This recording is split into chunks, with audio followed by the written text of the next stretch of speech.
And now, welcome to Like a Boss, insights with influencers, creatives, online entrepreneurs, and badasses like you.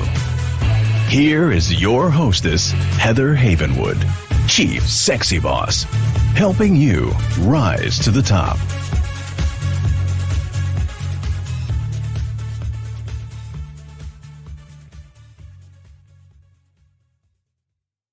Hey, it's Heather. Is your digestion feeling off? Are you often hungry even though you're eating enough and taking supplements? Are you struggling to burn off that last bit of stubborn fat that will not go away no matter how hard you diet or exercise? I guess I'm talking about myself here. See, it might be your gut. It was mine. That's why I am so excited to announce that P3OM, the Navy SEAL of probiotics, is now available at EnergyWithHeather.com. Look, tens of thousands of real people, including myself, has used P3OM to manage constipation, bloating, gas, acid reflux, abdominal pain, and much more.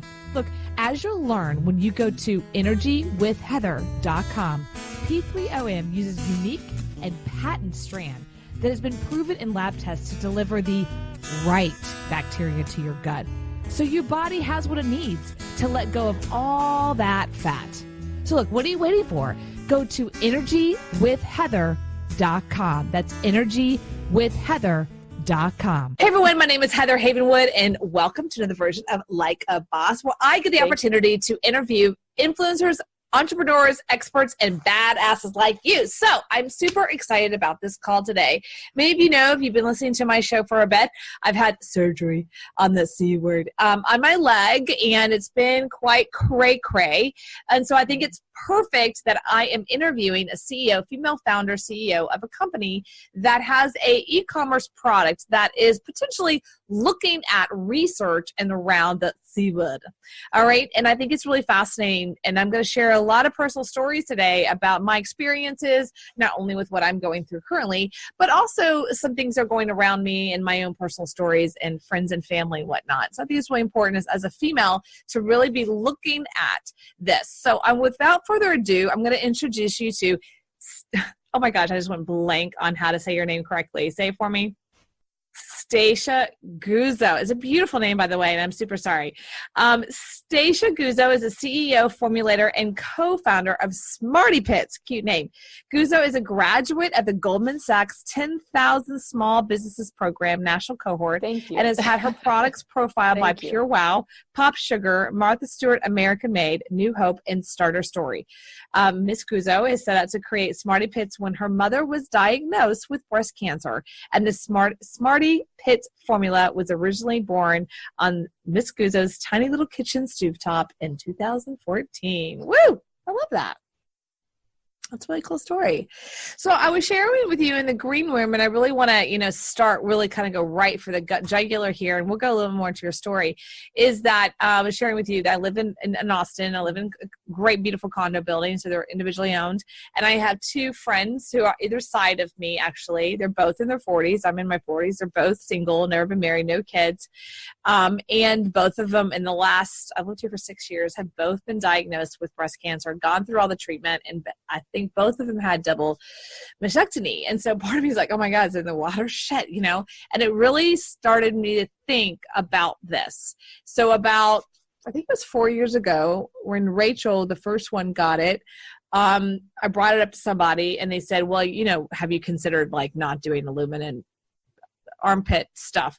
And I was like, well, no. And they said, well, start there. So I go down, true story, and I want to pass on to you. I go down to Whole Foods and I said, hi, this girl, she was super cool. I was like, hey, I'm looking at doing the whole no aluminum deodorant thing going on.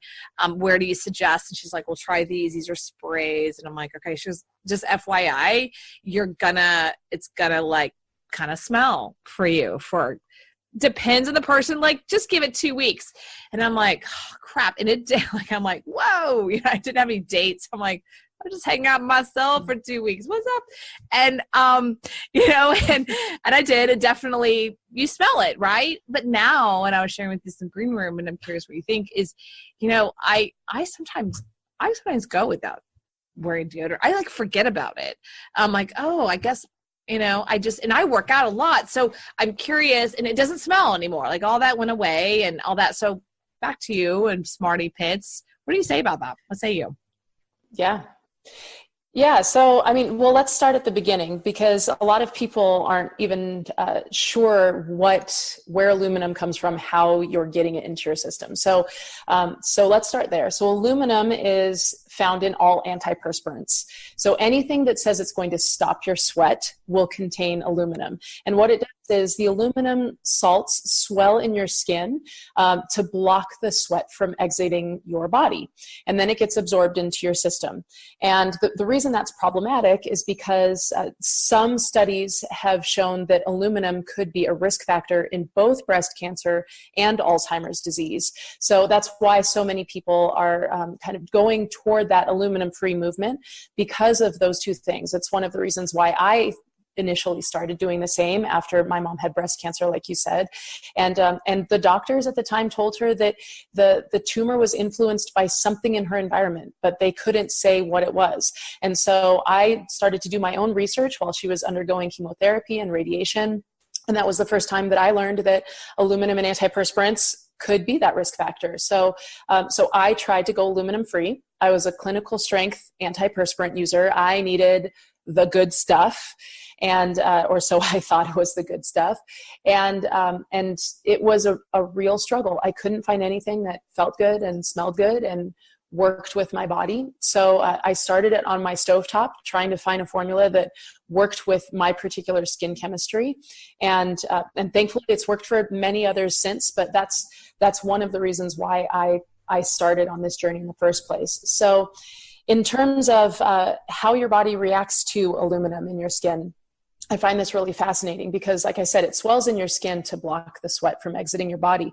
But your body's really smart. So there have been some other studies that have shown that when doctors remove your sweat glands for medical reasons, that your body can compensate by producing more sweat in other places. It's called compensatory hyperhidrosis. In other words, your body responds to being unable to do the thing that it was made to do, and it compensates by sweating more. So that's it. The reason I find that really fascinating is because I came across that study after doing a little bit of research based on my own experience. I found that I had been a clinical strength antiperspirant user. I always had a problem with sweating from the time I hit puberty. And I switched to natural deodorant and I felt less sweaty. And, like it's there with something that's aluminum free, it's not going to stop you from sweating. There's nothing in it that will stop you from sweating. But my body just naturally adapted to not having that barrier there. And it didn't have to work so hard to get the sweat out. And now I feel way less sweaty than when I was using an antiperspirant, which is, what you were saying, some days you don't have to even use, any sort of deodorant. Your body adapted, your body compensated, with what it was being faced with. So think about that. The moment you removed the barrier, the body balanced itself out. And so it didn't need to sweat as much. I mean, it makes sense on a natural occurrence, right? I mean, I know for myself, I really do. It's been now 3 years since I made the switch, maybe 4.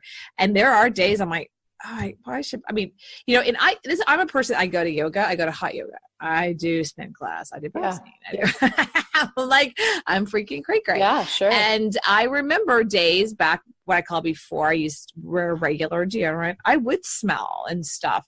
And I don't have that any kind of body odor now. In fact, sometimes I actually go to sweat houses and I sit in the infrared. I'm like, sweat it out, baby. I look for places to sweat. Now I go to hot yoga. Why is it not hot enough? So because it is a gland. It is a gland. It's our largest organism. It's our largest organ, as they say. And I think it's important to get it all out. But I think that was the biggest realization for me is when I was, going through my own transformation of those 2 or 3 weeks. I made sure I wasn't around people. And just because I was, conscious. Sure. And now I don't think people know that about me. I barely ever wear anything. Right. Well, and it's not even, everybody's experience is going to be different, because I have some customers that, they're able to transition within a day. And then I have some that it takes up to a month. But the interesting thing about that is, and what I think a lot of people don't realize, is that sweat doesn't have any odor. Naturally, it's completely odorless. But the bacteria that's on your skin, there's a protein in your sweat. The bacteria metabolizes that protein and off gases the odor. And so your body odor is actually caused by the bacteria on your skin. So what all of these natural deodorants try to do in different ways, and that's why there's many different formulas out there for many different skin types, is try to get to the root of that problem, which is controlling the bacteria under your arms. So, I mean, that transition period also goes back to, what is the bacteria under your arm doing? If you're sweating more because your body's kind of in that adaptation period where it's used to having the aluminum barrier there, and it's sweating more during that time period while it's saying, oh, I don't have to work so hard to sweat. You might have more protein on your skin. Therefore, you might have more bacteria feeding on it. And that is, part of that transition period for some people. But how would you suggest to go ahead. Get rid of the bacteria? I guess that's what my next question is. Yeah, I mean, for your skin, just like in your gut, you don't ever want to completely eliminate bacteria, because there are some bacteria that are very beneficial for your skin. It's important to have a good microbiome makeup on your skin. But what many of these deodorants do, mine included, is to neutralize the particular bacteria that metabolize that protein. So for some, they use baking soda. For some, in my formula, I use baking soda. In my super strength, I use magnesium. In my sensitive skin formula, I have a cream deodorant where I even use zinc. And that's because, different skin types need different things. Different bacteria need different things. All of my deodorants for my product, I use prebiotics too. So prebiotics are food for good bacteria. And I use a prebiotic that's called inulin. It's a vegetable-based, chicory root-based, and it basically helps to feed the bacteria that are going to be part of a positive microbiome.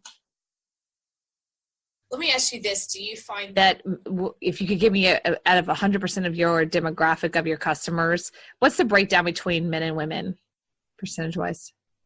Yeah, that's a great question. So it used to be almost entirely women. And I found that the more that my company has grown, the more, first it was all women, and then it was women buying for themselves and women buying for the men in their lives. And now I would say at least 30% of my customer base is male as well. But, males have their own challenge, because a lot of them have hairy armpits, to be blunt. And if you have that extra hair, you have a greater surface area for bacteria. That's just the science of it. So when males are using a natural deodorant, oftentimes my suggestion to them is, make sure that the deodorant actually gets down to your skin as well. It's not just sitting on top of your armpit hair. And then a lot of males also find that it's useful to trim their armpit hair a little bit. Again, the more surface area you have, the more surface area there is for bacteria to thrive. So if you can control that, as much as you can, as much as you want to, then that helps to just create a more positive outcome. Now that you're talking about it, and I know this is personal, but I used to be what I call my normal life was, I did the shower pits, because that's the shower thing, right? It takes 2 seconds, right? And then it's the regular stuff. And then after I made the change, I just forgot about it until you said that, is that I just don't have hair. I don't know. It just doesn't really grow. It's like rare, like once a week. I'm like, oh yeah, okay, whatever. And then I don't know what that is about, by the way. I have no idea. I know, right? I'm like, what's going on, man? So, nothing, by the way, everywhere else it's fine. Just for some reason, it just kind of like, I don't know, kind of like, we don't need to grow here anymore. Let's just move on. So I guess it's just kind of like, we're just moving on. I'm like, why would I go my legs there anyway? That was too funny. Something to shave there. But I had an ex who actually shaved there. It just, I don't know, it gets kind of made sense. it wasn't anything he was trying to do. He just kind of like, well, it's just easier, and it just also gets my body structure. Yeah, it's also a little bit cleaner. Yeah, but that makes sense. And but the reason I asked is I find that a lot of the alternative, right? The alternative products that are alternative, they're not mainstream kind of Walgreens products. They are usually, what I hear is women are the ones who are going towards them. Women have also the bigger scare for breast cancer. So I think that makes sense. It's rare that men have that kind of cancer there. So there's that. But I also find in my experience, that's why I was curious about your demographic, that women are just way more on the alternative edge of any kind of health stuff. And then they always buy for their man. And so, I was actually co-founder and owner of a weight loss company. And when I first started with my fiance at the time, he was adamant that he wanted to focus on the male, the testosterone thing. And I said, you got this wrong. You sell to the women, and the women drag their husbands in. Right. He's like, ah! And so we did all the ads. It was a local business. We did all the ads in the bathrooms of females in the gyms. You sit down and you get the big ad. And we did focus only on females, only female bathrooms. And that's where we got all the calls from. And then you got husbands, but it was more like, my wife made this appointment. I don't know why I'm here. Like, what? And then they were happy. They're like, oh, thanks. I really needed this, but it always made us laugh when he was like, I don't know, I'm here. And my wife told me to be here. I don't know, it's noon and I'm supposed to be here. Yeah. But yeah, I mean, I can say that when I first started making deodorant and, just selling it at farmers markets in very small quantities, I used to have to tell everybody about aluminum, and I used to have to explain the entire story. And it's gotten to the point now where just in general, people already know before I even talk about why it's important. And, that in general, I think has just been a reflection on the larger market, because people are understanding, not just with breast cancer, but Alzheimer's and just general health. 1 in 8 women at this point, unfortunately, will experience breast cancer in their lifetimes, is the most recent statistic, which means that even if I don't get it, I will absolutely know somebody who does have it. Right on the other side of my fence. Boom, boom, boom, right? Exactly. So it's much more, I think there's a much larger awareness of like, what can we do about this in just general culture? And, there are lots of things we can do about it, but aluminum-free deodorant is a very big one. Are you planning for, because SmartyPits is obviously, that brand is very specific, SmartyPits. Are you looking to expand your product line under that? Or are you looking for the future of, what are you guys doing? I'm just curious.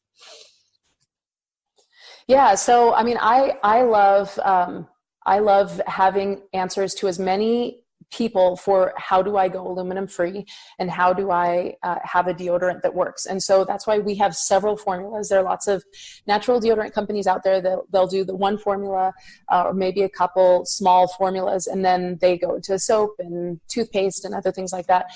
For me, I would much rather have many solutions for different people. We also have a foot deodorant. We have a teen line for that very first time that a tween hits puberty and they need to have their first option as a natural deodorant that will work for them. We have a line for that. We have a travel line, and then we're coming out in just a month or two with our completely new, all sustainable, totally plastic-free, biodegradable line. So, at the moment, it's more, going as deep as I can into creating a solution for as many people as possible to go That's interesting. I'm looking at your site right now. You can go to SmartyPits.com. That's SmartyPits.com. Yeah, I love the lavender. I love your look and feel of the company. Not test on animals. Thank you. All the different parabens and aluminum free. It's a big deal. I think it's a really, really big deal that. I mean, I don't think this business is going anywhere. It's getting bigger and bigger and bigger. I live downtown Austin, which is the headquarters of Whole Foods, which is now headquarters for Amazon, which is super weird. Yeah, it's super weird. Right. Super strange. I'm telling you, the day after it was announced, you walked into Whole Foods, you're like, dude, what's going on, man? Like, it's like a robot. Everything's turning into robots. There's like little, they're like handing out Amazon flyers for you to, it's just so weird. You're like, dude, just chill. Anyway, so I digress, but they've still kept up with having products, that are what I call not the Walgreens, right? They have kept that up to have products that are no aluminum and animal test, no animal tested, things like that. That's one thing I haven't seen them change, thank God, but it's still a challenging thing. It's not like they have these big signs that say, stay away from aluminum, because right next to the deodorants that don't have aluminum are the ones that do, and it's Right. Yeah. I mean, there's still a big demand for it. My market research as late as last year was that, 80% to 75 to 80% of people were still using antiperspirant. So there's a lot of potential for growth in that market. But, but the flip side of that, the hopeful side of that is that the aluminum free movement is growing at a much quicker pace in the market than the growth of the antiperspirant side. So I foresee those numbers changing over time, but there's still a lot of people out there that are, just using what's always worked for them. And so that's, again, part of my mission. One of the reasons why I want to be highly focused in what we do, because there's still a lot of people out there that just receive the message. And I'm a big proponent of no aluminum, any of that. I mean, really, no, seriously. So I want to share, I'm on your site right now, and I see that you do some partnering and some giving back to City of Hope. What's that? So City of Hope was it's the place that saved my mom's life when she had cancer. They're one of the leading cancer research and treatment facilities in the world. And so I wanted to, when the business grew to the point where we were able to integrate a give back program, I wanted to go directly to the people that are making a difference in the research. And, there are a lot of great organizations out there, but I just wanted to go directly to the source. So we partnered with their breast cancer research program. We're still partnered with them. We donate 30 cents from every large stick sold to their breast cancer research program. We've been able to raise over $63,000 for them. And they're doing some amazing things. I brought my team down last year to visit their facility. They walked us through their labs. They're doing some really cool stuff where they're taking the breast tissue of women who have had breast reductions, voluntary breast reductions.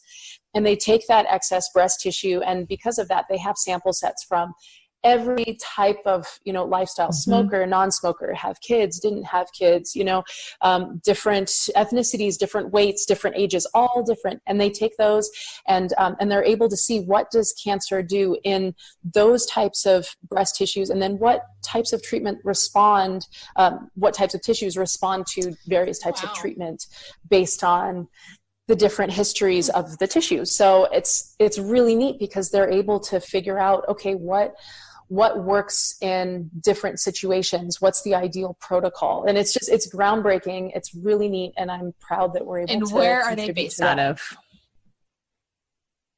So they have satellite campuses all over the country, but their headquarters is in Duarte, I'll check California, it out. Yeah, I'll definitely check it out and City of Hope. And just so you know, you're if you gave away 63,000, you update your website. You only gave 50, so you need to update that. I know that's constantly changing. That was that number was of as of last week. Oh, good. Yeah. No, I'm giving you a hard time. Like, you just say you gave more. No, I'm kidding. That's good. That's really cool. Though. So that I love the fact that you have that, and I really love that. I want to share a personal story that you're welcome to use in the future. But there's a book called The Soul of Money. Have you ever heard of that?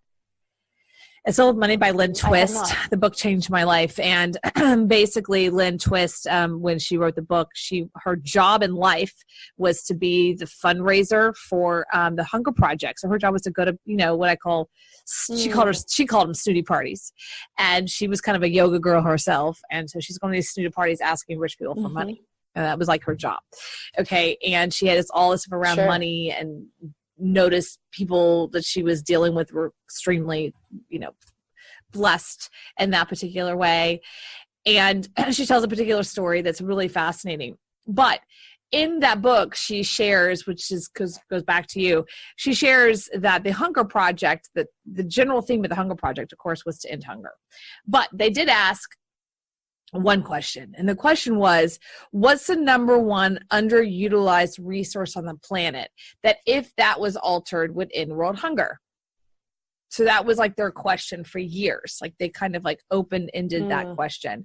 And what they realized and what they got to was the number one underutilized resource on the planet is women.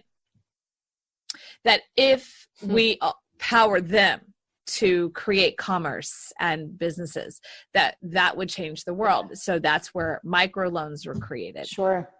Right. So, I mean, right. So Absolutely. you give someone in a third world country, right, some money to create a little business of her sewing whatever baskets or whatever. And then she's this thing called money exchange. She can now feed her kids, because here's the aha that I got and why I share with you. You don't have to tell a woman you have to feed your children. For some reason, the male species can leave their children, leave their family, and not even have a regret of oh, they're starving, right? Because third world countries, they do. Men just leave and women starve. Women, their family, because the women are usually the ones responsible for the kids, right? And their grandkid, like the parents, both, right? So you don't have to tell women, give back to the community. Like for some reason, it just happens, right? So I just love the fact that, of course you have a giving back. Of course you do, right? I can't tell you how many people that are founders of men who just don't have it, and it's really not because they're being stingy. It's just like women just, well, of course we're going to give back. I give back, right? I give back to us as a sex trafficking group here that helps women get off of the streets. It's just, of course I'm going to do that. No one has to tell me to do that. And, certainly. And I have to say, I've been supported on all sides, male and female. My husband's my co-founder, and so he's part of it. My director of sales is a huge part of our business.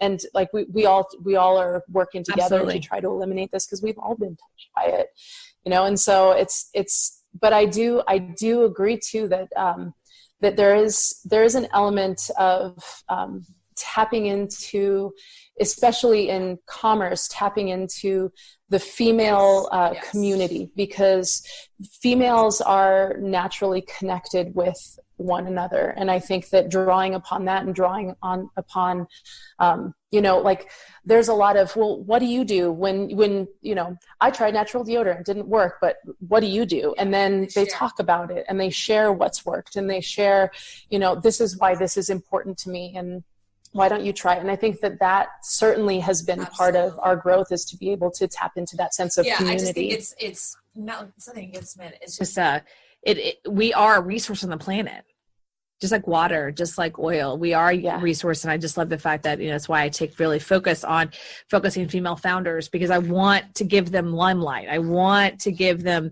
the light that even the founder, co-founder, it doesn't matter. I want to give them that gratitude of they're changing the world one woman at a time. It really is the most underutilized resource on the planet is women. Generally speaking, that if that was altered and we were empowering one woman at a time to whatever that is, that they would alter the universe. I just believe that. And it's not a war against men. It's absolutely just, it's just something I really am passionate about.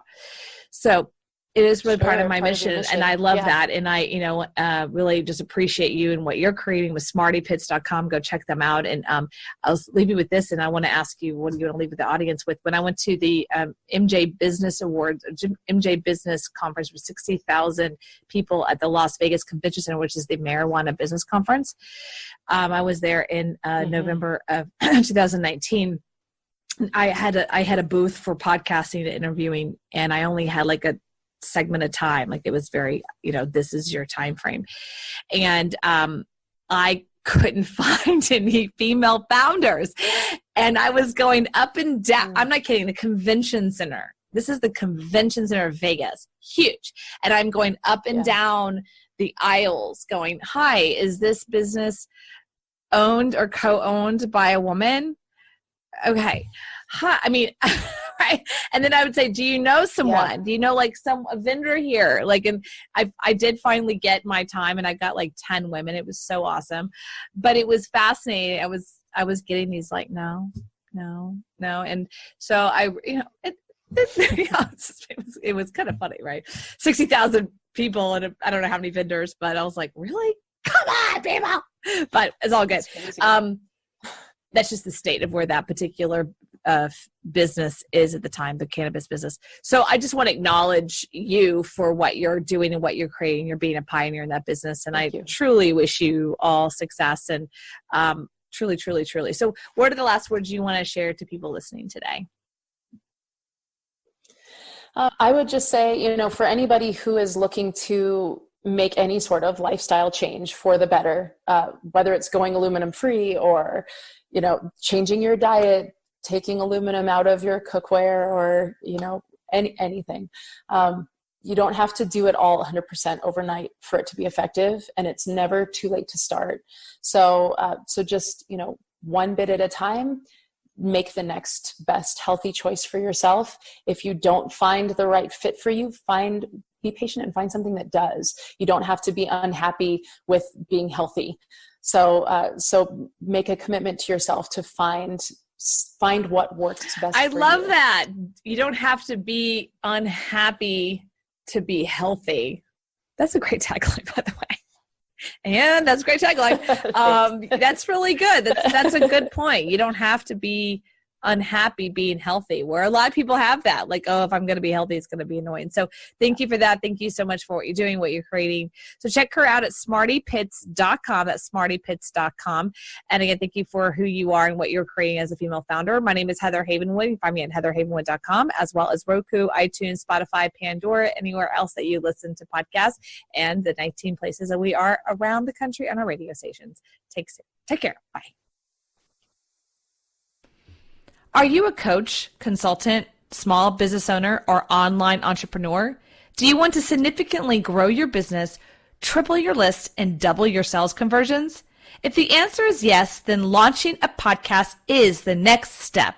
You see, being an expert in your field, having a website is no longer enough to be noticed in today's marketplace. I call it the influencer effect. Being an influencer is the key. You see, people do business with people they know, like, and trust. And having your own podcast helps people to connect with you. If you're interested in having me help you launch your own podcast, grow your influence, and promote your business, then go to influencergrowthformula.com. That's influencergrowthformula.com. And let me help you rise to the top.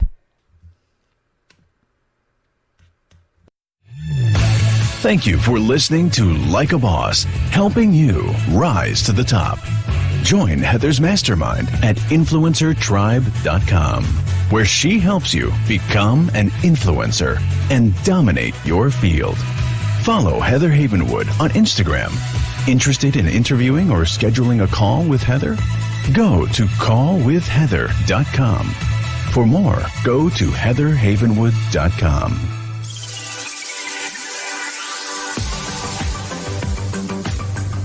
AM/FM 247, the best in talk and music all day and every day.